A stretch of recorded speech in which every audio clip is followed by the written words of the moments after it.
Good morning बच्चों। इस video में हम लोग चैप्टर नंबर जो 10 है आप लोगों के एसएससी का, उसको हम लोग पढ़ने वाले हैं। तो चैप्टर नंबर 10 है हमारा end of colonialism and cold war. सबसे पहले इस वर्ड का मतलब क्या होता है। कॉलोनियलिज्म का मतलब या एंड ऑफ कॉलोनियलिज्म को ही, एंड ऑफ कॉलोनियल रूल को ही हम लोग क्या बोल देते हैं, डीकोलोनाइजेशन भी बोल देते हैं। आप लोगों ने क्लास नाइन्थ में कॉलोनाइजेशन के बारे में पढ़ा है और उसमें हम लोगों ने कॉलोनी क्या होता है, इम्पेरियलिस्ट नेशन क्या होता है, ये सब हम लोगों ने क्लास नाइन्थ में ऑलरेडी पढ़ चुका है। फिर उस चीज़ को एक बार और रिपीट कर देते हैं। तो जो एक देश जो है दूसरे देश को जब गुलाम बनाता है तो उसी को कॉलोनाइजेशन बोला जाता है, और जिस देश को गुलाम बनाया जाता है उसको कॉलोनी बोलते हैं। तो डीकोलोनाइजेशन क्या है, उसका अपोजिट हो गया। कॉलोनाइजेशन मतलब किसी देश को गुलाम बनाना, और डीकोलोनाइजेशन मतलब उसको गुलामी से मुक्त करना या आज़ाद करना, इंडिपेंडेंट होना। तो डीकोलोनाइजेशन मतलब हो गया कॉलोनियल जो रूल था, मतलब जो कॉलोनी था उसको ख़त्म कर देना और वहाँ पर इंडिपेंडेंट सरकार बनाना, इंडिपेंडेंट गवर्नमेंट इस्टेब्लिश करना। तो इसी को हम लोग डीकोलोनाइजेशन बोलते हैं, या एंड ऑफ कोलोनाइजेशन ही डीकोलोनाइजेशन कहलाता है। अब जैसे हम लोग देखते हैं कि इंडिया को 15 अगस्त 1947 में इंडिपेंडेंस मिल गया था। इंडोनेशिया को वैसे ही 1945 में। म्यांमार, जिसको हम लोग पहले बर्मा बोलते थे, उसको 1948 में इंडिपेंडेंस मिल गया था। श्रीलंका, जिसको पहले सिलोन बोला जाता था, उसको भी 1948 में इंडिपेंडेंस मिल गया था। चाइना भी 1949 तक आते आते क्या हो गया था, रिपब्लिक हो गया था। रिपब्लिक मतलब गणतंत्र। इसके पहले इसका मतलब वहाँ पर जो किसी राजा का रूल हुआ करता था वो रिपब्लिक नहीं था। फिर अभी जैसे आप लोगों को बताया कि क्या होता है इम्पीरियलिस्ट क्या होता है और कॉलोनी क्या होता है। तो इम्पीरियलिस्ट मतलब बताए हैं कि ऐसे कंट्रीज जो दूसरे देशों पर अपना कंट्रोल इस्टेब्लिश करते हैं। तो जो देश दूसरे देश को गुलाम बनाते हैं उनको हम लोग बोलते हैं इम्पीरियलिस्ट नेशन। जैसे इसमें मेनली यूरोपियन कंट्रीज थे, फ्रांस हो गया, ब्रिटेन हो गया, जर्मनी हो गया, इटली हो गया, और एक एक्सेप्शनल है एशिया से जापान। तो इन सब कंट्रीज ने किसी न किसी दूसरे कंट्रीज को क्या बनाया था, गुलाम बनाया था, अपनी कॉलोनी बनाई थी, इसीलिए इनको इंपीरियलिस्ट नेशन बोला गया। और एक होता है कॉलोनी। कॉलोनी मतलब जिस देश को गुलाम बनाया गया था उस देश को बोलते हैं कॉलोनी। जैसे एशिया और अफ्रीका के बहुत सारे कंट्रीज को यूरोपियन कंट्रीज के द्वारा गुलाम बनाया गया था। इसको हम लोग हिंदी में उपनिवेश भी बोल देते हैं। तो इंडिया हो गया, म्यांमार हो गया, इंडोनेशिया हो गया, और भी ऐसे बहुत सारे कंट्रीज जिसको कॉलोनी बनाया गया था, जिसको गुलाम बनाया गया था, उन कंट्रीज को हम लोग कॉलोनी बोलते हैं। अब फिर क्या हुआ जिसके कारण से इन कंट्रीज को डीकोलोनाइजेशन कर दिया गया, या जैसे हम लोग देखेंगे 1945 के बाद 1947, 1948, 1949, कंटिन्यू हम लोग 1945 के बाद देखते हैं कि इन कंट्रीज को क्या हुआ, इंडिपेंडेंस मिलना स्टार्ट हो गया। तो उसके पीछे एक बहुत बड़ा कारण था, वो है वर्ल्ड वॉर टू। अगर वर्ल्ड वॉर टू नहीं हुआ होता तो शायद ये कंट्रीज इतनी जल्दी इंडिपेंडेंस नहीं होती, या इंडिया को भी हो सकता है थोड़ा सा 1975 या 1980s के आते आते तक वेट करना पड़ता। तो वर्ल्ड वॉर टू बहुत बड़ा कारण था। इसमें हम लोग जानते हैं कि सब बहुत सारे देश जैसे ब्रिटेन, फ्रांस, इन सब की इकोनॉमिक जो स्टेबिलिटी है वो ख़त्म हो गई थी, यानी कि बहुत सारे डिस्ट्रक्शन हुए थे, बहुत सारे तबाही हुए थे, पूरे शहर तहस नहस हो गए थे। तो इनके पास चलाने के लिए, देशों को, अपने कॉलोनी को चलाने के लिए बिल्कुल भी पैसे नहीं थे। ये देश भी बहुत पूरे बर्बाद हो गए थे, जिसके कारण से उनको जल्दी से जल्दी अपने जो गुलाम जो कॉलोनी थे उनको छोड़कर अपने कंट्री वापस आना पड़ा। और यहाँ पर वर्ल्ड वॉर टू में हम लोगों ने देखा था कि यूएसए और यूएसएसआर दो बहुत बड़े पावर निकल कर आते हैं, और उसके बाद 24 अक्टूबर 14 1945 को यूएन को भी इस्टेब्लिश किया गया था। यूनाइटेड नेशंस को आप लोगों को बताया था यूनाइटेड नेशंस के बारे में।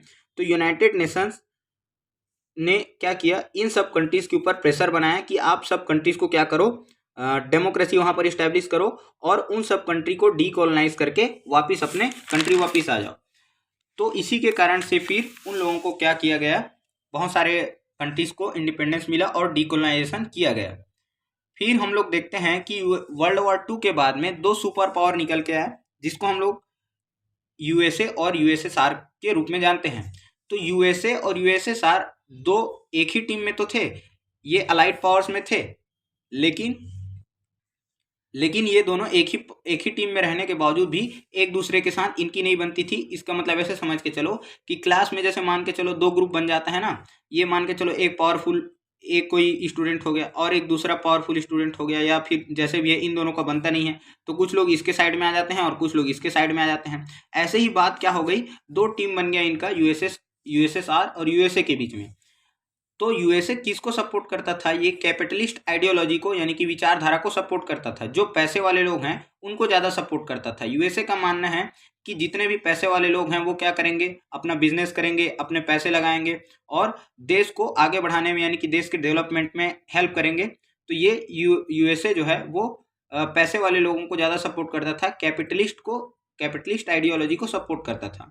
वहीं यूएसएसआर कम्युनिज्म आइडियोलॉजी को सपोर्ट करता था। अब कम्युनिज्म आइडियोलॉजी क्या बोलती है कि जो भी यानी कि जो भी देश के रिसोर्सेस हैं, देश के संसाधन हैं, उसमें सभी का बराबर हक होना चाहिए, चाहे वो पुअर हो, चाहे वर्कर हो, चाहे वो अपर क्लास हो, मिडिल क्लास हो, लोअर क्लास हो, सबका बराबर हक होना चाहिए। तो ये यूएसएसआर कम्युनिज्म को फॉलो करता था। तो यही आइडियोलॉजी कैपिटलिज्म यानी कि पूंजीवाद और कम्युनिज्म यानी कि साम्यवाद, अलग अलग आइडियोलॉजी विचारधारा दोनों की बढ़ जाती है। तो अब यूएसए के सपोर्ट में ज़्यादातर यूरोपियन कंट्रीज थे, जैसे यूके, इटली, फ्रांस और एक साउथ कोरिया हो गया। वैसे ही China, Cuba, Vietnam, North Korea, Poland, ये सब यूएसएसआर के सपोर्ट में थे यानी कि कम्युनिज्म के सपोर्ट में थे। अब हम लोगों ने आइडियोलॉजी तो समझ ली, अब वन बाय वन हम लोग देखते हैं कि अलग अलग कंट्रीज का, एशिया और अफ्रीका के अलग अलग कंट्रीज का डीकोलोनाइजेशन कैसे हुआ। तो सबसे पहले हम लोग इंडिया से स्टार्ट करते हैं, इंडिया का डीकोलोनाइजेशन कैसे हुआ। तो देखो, इंडिया का डीकोलोनाइजेशन, या हम लोग बोलें कि इंडिया को फ्रीडम जो है एक दिन में नहीं मिला था। तो इसके लिए बहुत लंबा संघर्ष करना पड़ा। आप लोग जानते हो कि ब्रिटिशर्स ने लगभग 200 सालों तक इंडिया में राज किया था। तो ये जो है धीरे धीरे हम लोगों ने क्या किया, स्टेप बाय स्टेप जो है कुछ राइट्स दिए गए, फिर बहुत सारे आंदोलन हुए, तब जाके इंडिया को इंडिपेंडेंस किया गया। तो 1885 में क्या हुआ था, जो कांग्रेस, आज आप लोग कांग्रेस पार्टी सुनते हैं, बीजेपी कांग्रेस, उसका जो कांग्रेस है 1885 में क्या किया गया था, उसको इस्टेब्लिश किया था।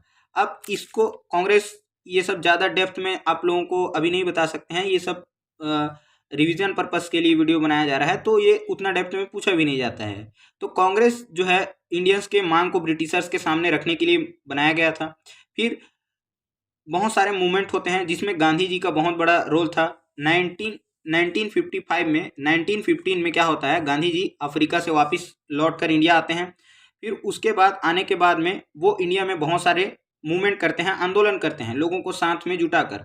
तो 1917 में चंपारण मूवमेंट होता है, जो नील की खेती जो होती थी उसके खिलाफ, उनके अगेंस्ट में चंपारण मूवमेंट चलाया गया बिहार में, तो ये सक्सेसफुल हुआ।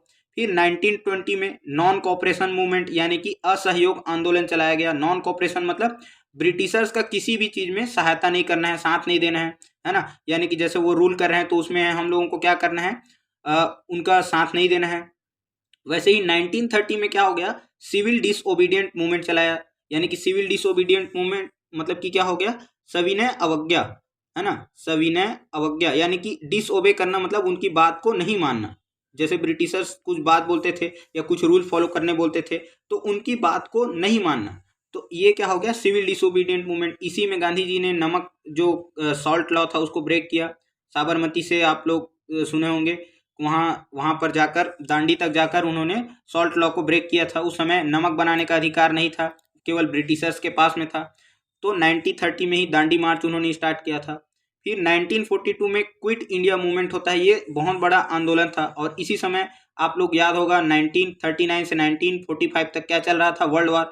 तो वर्ल्ड वार के टाइम ही क्या किया था, एक बहुत बड़ा मूवमेंट स्टार्ट किया था देश के लीडर्स ने, क्विट इंडिया मूवमेंट, और गांधी जी इसके लीडर थे। और उसी समय उन्होंने एक नारा दिया था, एक स्लोगन दिया था, डू और डाई, करो या मरो, यानी कि अब तो या तो देश को आज़ाद करना है या तो फिर क्या होना है, हमको कुर्बानी दे देनी है। और 1935 में फिर ये सब प्रेशर में आके ब्रिटिशर्स ने क्या किया था, गवर्नमेंट ऑफ इंडिया एक्ट लाया था, यानी कि इंडिया को चलाने के लिए, इंडिया के गवर्नमेंट के लिए कुछ रूल्स और रेगुलेशन बनाए थे, जिसमें से इंडियंस को कुछ कुछ राइट्स दिए गए थे, इलेक्शन में पार्टिसिपेट करने का मौका दिया गया था।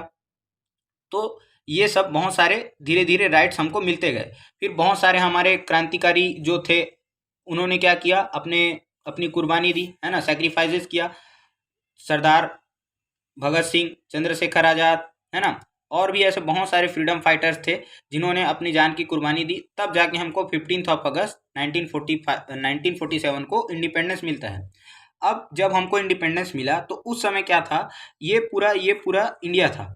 तो ये हम लोग देख सकते हैं, ये हो गया पाकिस्तान, और ये अभी का जो है ये बांग्लादेश है। लेकिन ये उस समय क्या हुआ था, ये पूरा इंडिया था। तो यहाँ पर उस समय जब ये तो इंडिया इंडिपेंडेंस हो गया, ये हमारा इंडिया हो गया, इसको और इसको क्या किया गया था, ये दोनों उस समय पाकिस्तान हुआ करते थे। इसको ईस्ट पाकिस्तान बोला गया, क्योंकि डायरेक्शन आप लोग जानते हो, ये नॉर्थ हो गया, ये साउथ, इधर ईस्ट और ये वेस्ट, तो इसको ईस्ट पाकिस्तान बोला गया और इसको वेस्ट पाकिस्तान बोला गया। तो जो वेस्ट, अब अभी जो है एक्चुअल में वेस्ट पाकिस्तान ही पाकिस्तान था।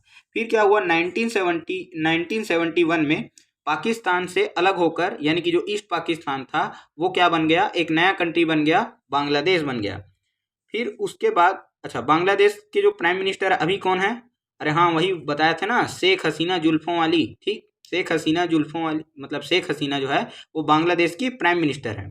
वहाँ की कैपिटल क्या है, ढाका, और करेंसी क्या है वहाँ की, टका जो है, ये बांग्लादेश की कैपिटल, सॉरी, करेंसी है। मतलब जैसे हमारे यहाँ रुपया चलता है ना, वैसे ही उसके यहाँ टका चलता है, करेंसी, मुद्रा जो है। फिर उसके बाद इंडिया को इंडिपेंडेंस मिल जाता है, लेकिन कुछ कुछ जैसे जम्मू कश्मीर हो गया, हैदराबाद हो गया, जूनागढ़ हो गया, तो ये इंडिया में शामिल नहीं होना चाहते थे। ये बोलते थे कि इंडिया से हम लोग अलग होकर क्या करेंगे, जूनागढ़ गुजरात में है, इंडिया से अलग होकर हम लोग अलग देश बनाएंगे। तो फिर यहाँ पर एक हमारे लीडर आते हैं, ग्रेट लीडर, जिसको हम लोग आयरन मैन के नाम से जानते हैं, सरदार वल्लभ भाई पटेल।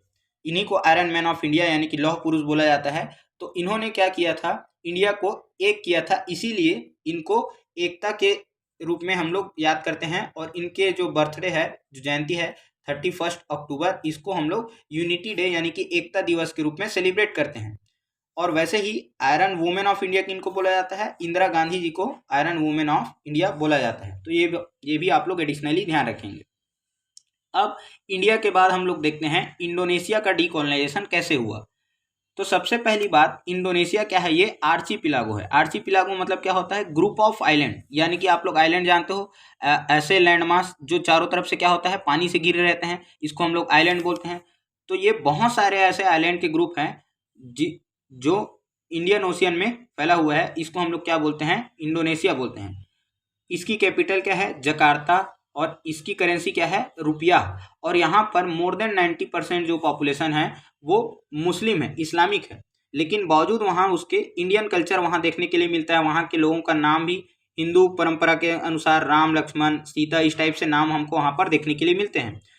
अब यहाँ के जो फर्स्ट प्रेसिडेंट थे इंडोनेशिया के, जैसे हमारे यहाँ पर doctor Rajendra Prasad first president थे और प्राइम मिनिस्टर जवाहरलाल नेहरू थे, वैसे ही यहाँ के इंडोनेशिया के फर्स्ट प्रेसिडेंट कौन थे, सुकर्णो थे। अब जैसे हमारे यहाँ पर ब्रिटिशर्स का, यानी कि इंडिया में ब्रिटिशर्स का रूल था, वैसे ही इंडोनेशिया में किसका रूल था, वो था डच पीपल का रूल। अब डच किसको बोलते हैं, तो डच जो हॉलैंड या फिर नीदरलैंड करके एक कंट्री है यूरोप में, वहाँ के लोगों को क्या बोला जाता है, डच बोला जाता है। जैसे ब्रिटेन के लोगों को ब्रिटिशर्स बोला जाता है, वैसे ही हॉलैंड या नीदरलैंड के लोगों को डच बोला जाता है। तो अब 19 जब वर्ल्ड वॉर 2 चल रहा था, तो जर्मनी ने क्या किया था, जर्मनी ने हॉलैंड को हरा दिया। हॉलैंड ब्रिटेन के पास में ही है, तो फ्रांस के पास में ही है, तो जर्मनी ने हॉलैंड को हरा दिया। और अपना जो एक साथी था जापान, जर्मनी, जापान और इटली, आप लोगों को याद होगा एक्सिस पावर हुआ करता था ये वर्ल्ड वॉर 2 में। तो जर्मनी ने हॉलैंड को हरा दिया, कहाँ पर, यूरोप में। और हॉलैंड के अंडर में कौन था, इंडोनेशिया था। तो इंडोनेशिया को इसने अपने मित्र जापान को दे दिया, अपने फ्रेंड जापान को हैंड ओवर कर दिया हॉलैंड के पास से इंडोनेशिया को। तो अब जितना अत्याचार हॉलैंड के लोग कर रहे थे, एक्सप्लॉइटेशन कर रहे थे, जापान है उससे ज़्यादा उस पर क्या करने लग गया, अत्याचार करने लग गया। वहाँ के नेचुरल रिसोर्सेज को, इंडोनेशिया के नेचुरल रिसोर्सेज को, ट्रीज को, फॉरेस्ट को कट करने लग गया। वहाँ पर बहुत सारे खुदाई करने स्टार्ट कर दिए, माइंस और मिनरल्स, और वहाँ के लोगों को लेबर की तरह काम कराने लग गया। तो ऐसे धीरे धीरे बहुत बहुत सालों तक क्या हुआ, जापान ने क्या किया, इस पर रूल किया इंडोनेशिया पर। फिर आप लोगों को याद होगा 9 अगस्त और 8 अगस्त 1945 को अमेरिका जापान के ऊपर 2 बम गिरा देता है, न्यूक्लियर बम। हिरोशिमा और नागासाकी पे हम लोग जानते हैं। तो फिर वहाँ पर क्या हुआ, जापान जो है वो वापस अपने देश भाग गया, उसने हार मान ली। तो फिर उसके बाद जब जापान चला गया तो डच पीपल ने फिर से चाहा कि उसको क्या किया जाए, इंडोनेशिया पर फिर से कब्जा किया जाए ऐसे करके। लेकिन यूएन ने इस पर दबाव बनाया और सुकर्णो जो यहाँ के लीडर थे उन्होंने क्या किया, यहाँ पर मूवमेंट स्टार्ट कर दिया, इंडिपेंडेंस मूवमेंट, मतलब आंदोलन स्टार्ट कर दिया। और 17 अगस्त 1945 17 अगस्त 1945 को इंडोनेशिया को इंडिपेंडेंस डिक्लेयर कर दिया। लेकिन उसके बाद भी वो डच लोग वहाँ पर बैठे थे और वहाँ पर जाने का नाम नहीं ले रहे थे। तो फाइनली यूएन के प्रेशर में और बहुत सारे देशों के कंट्री के प्रेशर में क्या किया गया, इंडोनेशिया को फ्री किया गया डच कॉलोनियल रूल से 1949 में। मतलब इनको 4 साल तक लगभग स्ट्रगल करना पड़ा और 1949 आते आते इनको इंडिपेंडेंस मिल जाता है फाइनली। फिर उसके बाद जैसे इंडिपेंडेंस मिलता है 1945 में, वैसे ही क्या होता है अगले साल यानी कि 1950 में 1950 में यहाँ पर इलेक्शन होता है। और इलेक्शन में कम्युनिस्ट पार्टी जो है वो जीत कर आती है। जैसे हमारे यहाँ पर बीजेपी है, कांग्रेस है, अलग अलग पार्टी है, इंडिया में भी कम्युनिस्ट पार्टी है। तो वैसे ही कम्युनिस्ट पार्टी बहुत बड़ी पार्टी बनकर आती है और यहाँ पर क्या होता है, ये जीत कर आते हैं और उसके लीडर सुकर्णो फर्स्ट प्रेसिडेंट बनाए जाते हैं। अब जैसे कम्युनिस्ट पार्टी जीत कर आती है तो बताए हैं कम्युनिस्ट पार्टी पुअर और पीजेंट और वर्कर्स के बारे में ज़्यादा सोचती है, उनके हितों का ख्याल रखती है। तो इन्होंने क्या किया, जितने भी लैंड रिफॉर्म लेकर आए। लैंड रिफॉर्म मतलब जितने भी जमीनें थी जो बड़े बड़े लोगों के पास में थी, अमीरों के पास में थी, उसको पुअर पीजेंट्स में बांटने लग गए। और जितनी भी कंपनियां थी, बड़े बड़े माइंस, मिनरल्स और बड़े बड़े कंपनियां थी, उनको नेशनलाइज कर दिया। नेशनलाइज कर दिया मतलब उसको देश की संपत्ति घोषित कर दी, यानी कि अब वो किसी एक पर्सन की संपत्ति नहीं रहेगी, वो देश की संपत्ति हो जाएगी। तो ये सब देखा। अब अमेरिका जो है कम्युनिज्म के खिलाफ था, बताए थे।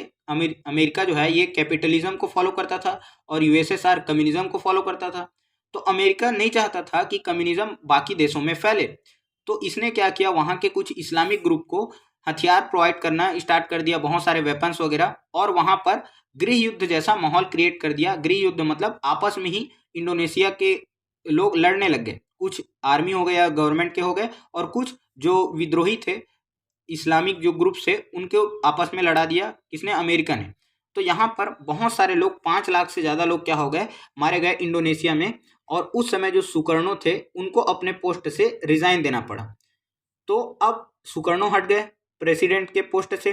तो बाद में फिर सुहर्टो, याद रखना है सुकर्णो पहले थे। ये कर्ण जो है महाभारत में किरदार थे कर्ण, उनके नाम से इंस्पिरेशन लेकर इनके जो पापा थे उन्होंने उनका नाम सुकर्णो रखा था।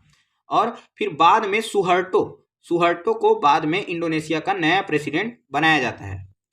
तो इस वीडियो में हम लोग यहीं तक रखते हैं। अब नेक्स्ट वीडियो में हम लोग एशिया और अफ्रीका के और जो भी कंट्रीज हैं उनका हम लोग देखेंगे डीकोलोनाइजेशन। Thank you.